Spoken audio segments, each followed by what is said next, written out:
government, particularly the office of the president, inaugurated and saw what local government can do with regard to Manila in city vertical housing. Na ano kasi siya, nagulat, may swimming pool, may center, 2 bedroom, so on and so forth. So, I'm really happy that the President is inspired about the situation. At share ko na rin, ang sabi na dapat ganito pinagagawa natin. Medyo malaki. Word niya is livable space. That's the exact word of livable space. So, joke lang yun, pero we'll be happy to share the idea when it is horizontal housing, which nakita niya sa sector, or vertical housing, which is mga nabanggit na.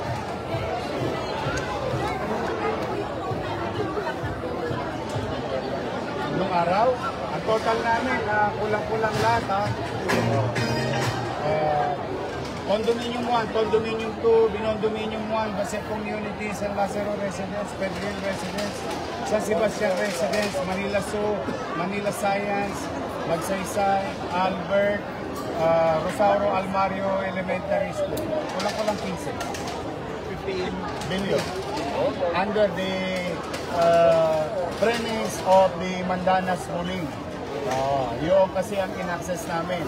Yung future income na what you call windfall in mathematics or accounting, nadali namin yun sa kasagsagan ng pandemya. Yun, kumusta po ang financial standing ngayon ng lungsod? Yung very kung pag-upunin nyo, medyo tagilid, di ba? Yes, it cannot be denied.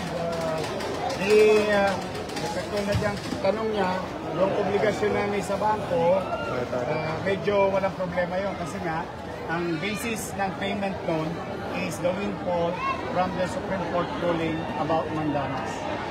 Now, with regard to commercial obligation, yun, dalin-dali ako doon. Piligay tama ako doon dahil negative 10.2 billion yun.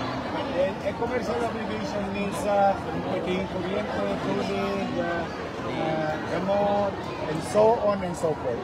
But, well, nandito si Vice Mayor Chi and the City Council. In our own little way, we brought back to life all those policies that we created, fiscal policies that we created in 2019 and 22. Now, having said that, as of today, at least I can honestly say 31% of that negative 10.2 billion commercial obligation already been confronted by the city. Tapos, natutuwa naman ako kahapon, lumabas na yung data. At 55,000 plus business registered in Manila, we have about 2.4% mortality rate or retired, so-called retired business. But we have 12% growth on new businesses. So we have a net 10+% double-digit new business registered in the city of Manila. And we're very happy because of that zoning, the ease of doing business, the e-boss. Things are, we put it back and mukhang nagugustuhan ng mga namumuhunan. And that produces about 13,000 jobs. These are specific, these are the data of the city now as we speak. So, may awan Diyos, cross finger, may raraos namin yung December 31 ng 2025. Pagkayari, patuloy kami mananalangin na liliwanag muli ang araw sa lungsod ng Maynila sa 2026. That's why we wanted to show the President because through the President's leadership, yung bagong mga memorandum ng PhilHealth galing sa kanyang administrasyon na a-access ngayon namin bilang lokal na pamahalaan at mas maganda ang access namin at mas malaki ang access namin sa PhilHealth bilang lokal na pamahalaan. As you all know, Manila, modesty aside, I think that's the only city in the Philippines the biggest healthcare provider with 7 hospitals and 44 health centers. And through the leadership of President Bongbong Marcos, yung binago nila sa PhilHealth na tumaas ng 30%, on top of the 30%, naging 50%, napapakinabangan namin mga local government. And that we owe it to him. We give that credit to the President.